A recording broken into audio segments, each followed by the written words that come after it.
నేను ఒకే పార్టీలో ఉన్న ఒకే ఎజెండా ఉన్నాను కాబట్టి ఇప్పుడు యువత ముందుకు రావాలి, వచ్చి రేపు లోకేష్ నాయకత్వంలో పనిచేసి పార్టీని బలోపేతంగా ముందుకు తీసుకువెళ్ళాలి, ఆ విధంగా ఉండాలని, కొత్త రక్తం రావాలనే కోరుకుంటున్నానని నేను ఆ రోజే బాబు గారికి కూడా చెప్పాను.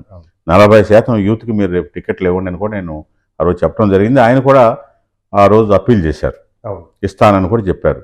అది కూడా నేను చెప్పా, యూత్ అంటే ఇప్పుడు మా అబ్బాయికో లేకపోతే వారసుల పిల్లలే కాకుండా ఫ్రెష్ బ్లడ్ కూడా, ఎస్ అట్లాగే మహిళలు కూడా యూత్ని ఎంకరేజ్ చేయండి, ఉంటే బాగుంటుంది. ఎందుకంటే ఆలోచనలు ఇప్పుడు ఎన్టీ రామారావు ఇప్పుడు పార్టీ పెట్టినా అప్పుడు ఉన్నంత ఆదరణ ఉంటుందంటే నేను చెప్పలేను. నేను అప్పుడు సక్సెస్ అయ్యాను కాబట్టి ఇప్పుడు అవుతానంటే లేదు, కాలానుగుణంగా మేము మారాలి, ఆలోచనలు మారుతున్నాయి, ప్రజల అవసరాలు మారుతున్నాయి. కాబట్టి అవసరాలకు అనుగుణంగా పార్టీ కూడా నిర్ణయాలు మార్చుకుంటూ వెళ్తేనే సర్వైవ్.